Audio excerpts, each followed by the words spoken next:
أعوذ بالله من الشيطان الرجيم. بسم الله الرحمن الرحيم. الحمد لله رب العالمين، والصلاة والسلام على أشرف الأنبياء والمرسلين وعلى آله وصحبه أجمعين. رب اشرح لي صدري ويسر لي أمري واحلل عقدة من لساني يفقه قولي. رب يسر ولا تعسر، رب تمم بخير. السلام عليكم ورحمة الله وبركاته. Alhamdulillah, bersyukur kita kepada Allah Subhanahu Wa Taala kerana hari ini kita dapat bertemu lagi dalam PDPR PKP 2021 untuk mata pelajaran tilawat Al-Quran tahun 6 Sekolah Rendah Agama Pekan Semenyih. Dan insyaAllah Ustazah Siti Armiati binti Arifudin akan sama-sama dengan anak-anak meneruskan pembelajaran kita pada hari ini.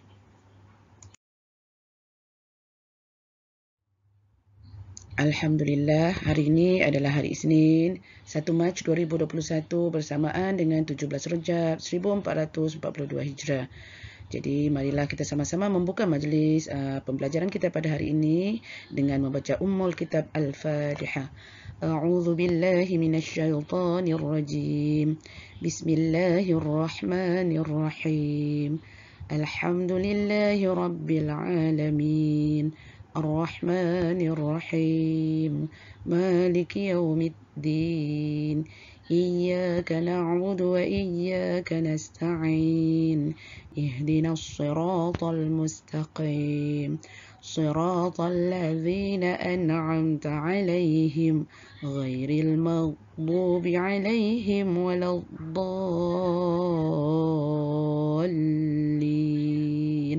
آمين. Baiklah, anak-anak semua bolehlah merujuk Al-Quran, Surah Maryam, surah yang ke-19, merupakan juzuk yang ke-16. Kita akan berada pada muka surat 311, ayat yang ke-77 hingga ayat ke-98. A'udzu billahi minasyaitonir rajim. Bismillahirrahmanirrahim.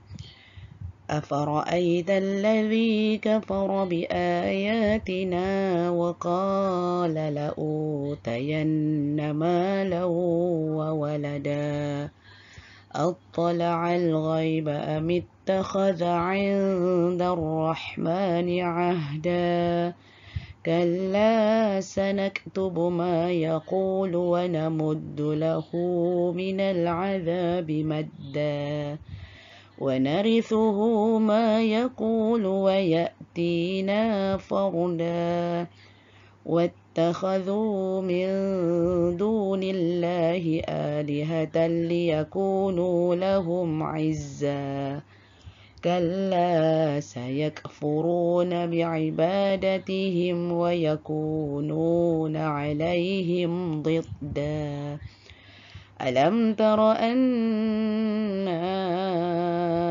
أرسلنا الشياطين على الكافرين تؤزهم أزا فلا تعجل عليهم إنما نعد لهم عدا يوم نحشر المتقين إلى الرحمن وفدا ونسوق المجرمين إلى جهنم وردا لا يملكون الشفاعة إلا من اتخذ عند الرحمن عهدا وقالوا اتخذ الرحمن ولدا لقد جئتم شيئا إدا تكاد السماوات يتفطرن منه وتنشق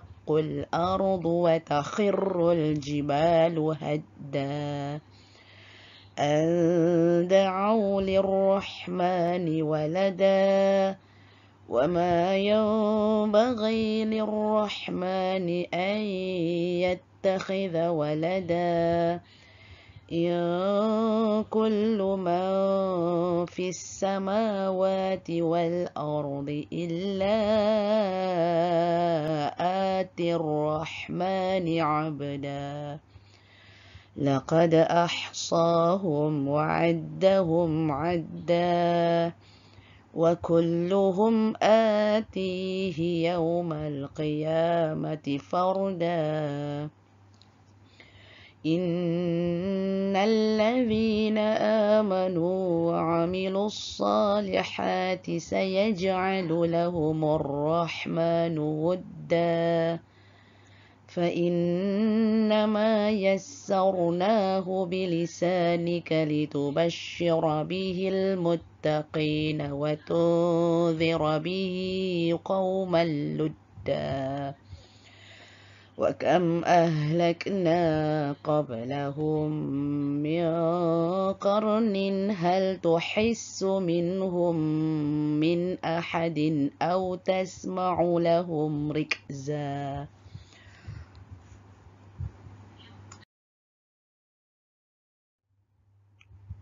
Pada ayat yang pertama, terdapat hukum huruf lin, iaitu pada kalimah yang bergaris, ya mati sebelumnya huruf yang berbaris atas, yang berbunyi afara'aita. Lunak, kena dibaca secara lunak dan lembut sebab huruf lin, iaitu syarat dia, huruf lin ada dua, waw dan ya yang mati, dan syarat dia sebelum waw dan ya mati mesti huruf di hadapan dia berbaris atas. Okey, seterusnya pada ayat yang sama juga, ayat 77, pada kalimah yang bergaris, malau walada, malau, tanwin dua atas. Apabila huruf nun yang tiada tanda mati ataupun tanwin yang baris dia tidak selari, tidak selari bertemu salah satu daripada huruf idgham ma'al gunnah di antara ya, waw, mim, nun, hendaklah didengungkan dua harakat, dimasukkan. Idgham artinya memasukkan.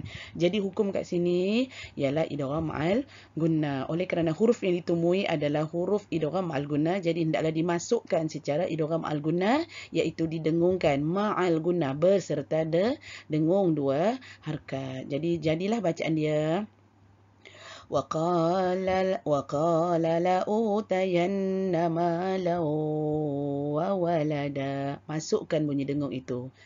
Okey, seterusnya pada ayat yang ke-78, iaitu pada kalimah yang bergaris, nun mati bertemu dal. Okey, apabila nun tiada tanda mati ataupun tanwin baris dua atas, dua bawah dan dua hadapan, baris dua atas tidak selari, dua bawah tidak selari, dan 99 bertemu dengan salah satu huruf ikhfa hakiki. Ingat lagi kan huruf ikhfa hakiki kan ada 15, iaitu ta, fa, jim, da, zai, zai, sin, shin, sad, dad, ta, za, fa, qa, ka. Okey, apabila 15 huruf tanwin atau nun mati yang tidak ada tanda mati ini bertemu salah satu daripada huruf ikhfa tadi, hendaklah didengungkan dua harakat kerana hukum dia ikhfa hakiki, menyembunyikan. Jadi bacaan dia aindarrah, dengung dua harakat.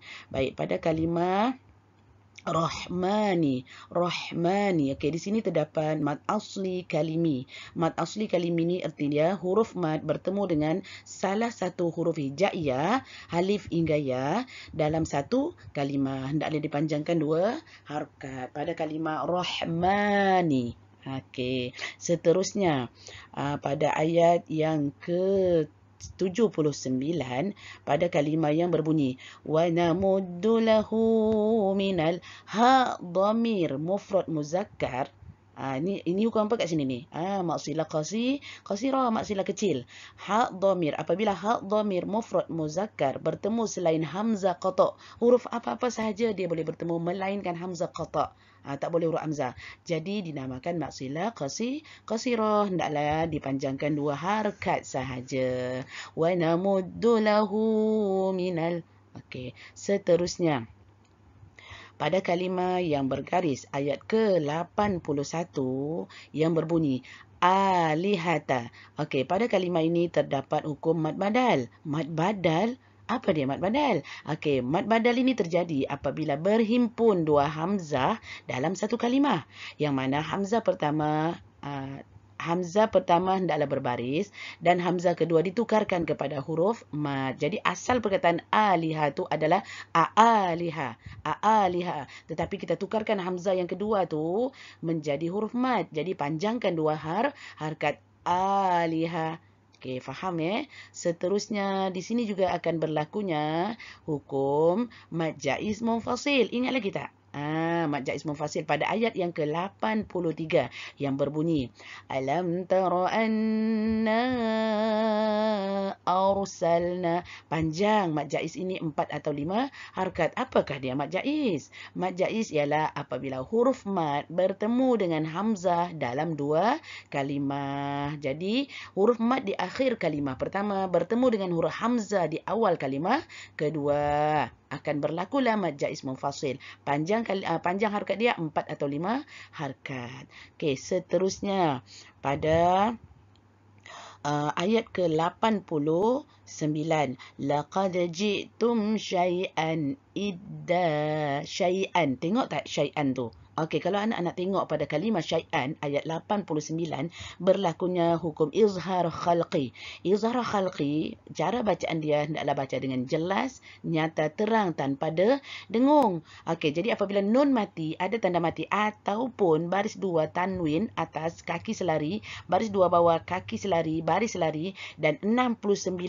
Okey, apabila keadaan ini berlaku bertemu dengan salah satu huruf izhar khalqi. Huruf izhar khalqi ini ada 6. Dalam satu kalimah, hin kha'ahu, amzah gha, amzah ghain ha, kho ain ha, ghain kha'ahu. Okey, apabila keadaan ini berlaku hendaklah dibaca dengan jelas, nyata, tanpa dengung. Syai'an idda'an idda. Okey, dan pada kalimah ayat yang ke-90, yatafattarna, ra mati sebelumnya huruf berbaris atas, berlakulah di sini ra tafkhim, hukum ra tebal. Jadi sebab ra tebal di sini kenapa? Sebabnya ra mati sebelumnya berbaris atas. Pada ayat yang ke-96 terdapat hukum wajibul gunnah pada kalimah inna. Okey, wajibul gunnah kita dah tahu huruf dia mim dan nun yang bersyaddah atau bertasydid atau bersabdu. Jadi apabila keadaan ini berlaku hendaklah kita mendengungkannya sebanyak 2 harakat. Inna. Okey, pada kalimah amanu iaitu terdapat hukum mad badal. Asal perkataan amanu ini ialah aamanu, iaitu mad badal bererti berhimpun 2 hamzah dalam satu kalimah. Hamzah yang pertama berbaris dan hamzah yang kedua ditukarkan kepada huruf mad. Jadilah perkataannya menjadi kalimahnya menjadi amanu sebab hamzah yang kedua itu telah ditukarkan kepada huruf mad dan dipanjangkan 2 harakat. Manakala berlakunya hukum qalqalah sughra pada kalimah sayaj'alu, huruf qalqalah ada 5 iaitu qaf, ta, ba, jim, dal. Apabila huruf qalqalah ini menerima tanda baris dekat atas dia pada kalimah tertulis pada kalimah, maka akan terjadinya hukum qalqalah sughra. Qalqalah artinya melantun. Qalqalah terbagi kepada 3 iaitu qalqalah sughra, qalqalah kubra dan qalqalah akbar. Di sini berlaku qalqalah sughra hendaklah dibunyikan lantunannya secara kecil sahaja, menjadilah sayaj'alu tanpa memutuskan sebutan pada bacaan tersebut. Baik. Pada ayat yang ke-97 terdapat hukum mad iwad. Okey, mad iwad ini artinya mewaqafkan. Okey, daripada ayat 77 hingga 98 setiap kali kita berhenti pada akhir kalimah yang waqaf akan berlakunya mad iwad. Okey, jadi mad iwad ini artinya mewaqafkan, memberhentikan bacaan di akhir kalimah yang hanya terjadi pada tanwin baris 2 atas sahaja, kecuali pada ta marbutah. Okey, kalau ta marbutah kita tahu kan ta marbutah itu adalah ta bulat. Okey, contoh pada kalimah kabiratan, tan ta marbutah tidak akan berlaku pada ta marbutah. Sebab kalau pada kalimah ta marbutah kita hanya akan membunyikan pada ta tersebut apabila nak waqaf bunyi ha saja. Contoh kabiratan, kabirah, matikan menjadi huruf ha. Okey, pada kalimah ini qauman ludda. Okey, pada kalimah ini qauman ludda ini akan berlakunya mad iwad, iaitu mewaqafkan bacaan di akhir kalimah, memberhentikan dengan cara memanjangkan 2 harakat. Menjadilah qauman ludda, bukan luddan. Dia menjadi ludda. Okey, dibuang satu baris atas dan digantikan kepada huruf mad, dipanjangkan 2 harakat. Baik. pada misal yang terakhir, ayat yang terakhir 98, okey, sekiranya nafas awak panjang, sekiranya nafas kita panjang, kita boleh membaca sambung pada kalimah rikzan masuk kepada bismillahirrahmanirrahim. Baik, apabila kita mewasalkan, menyambungkan bacaan, di sini akan berlakunya hukum iqlab. Iqlab kita tahu, apabila tanwin di atas atau nun yang tidak berbaris bertemu dengan ba, huruf iqlab ni ada satu saja, iaitu ba. Okey, apabila keadaan ini berlaku, maka terjadilah hukum iqlab. Iqlab ini ialah, erti iqlab ialah menukarkan bunyi nun mati ataupun tanwin kepada huruf mim beserta dengung. Okey, contoh nafas kita panjang. وَكَمْ أَهْلَكْنَا قَبْلَهُمْ مِنْ قَرْنٍ هَلْ تُحِسُّ مِنْهُمْ مِنْ أَحَدٍ أَوْ تَسْمَعُ لَهُمْ رِكْزًا بِسْمِ اللَّهِ الرَّحْمَنِ الرَّحِيمِ. Okey, itu kalau nafas kita panjang. Tapi kalau nafas kita pendek, kita berhenti pada kalimah rikza. Kalau berhenti, waqaf, berlakunya mad iwad. Macam tadi Ustazah dah terang. Tetapi kalau kita wasal, sambung bacaan rikzan kepada bismillah, berlakunya hukum iqlab. Okey, baik. Jelas ya anak-anak? InsyaAllah. Sadaqallahul azim.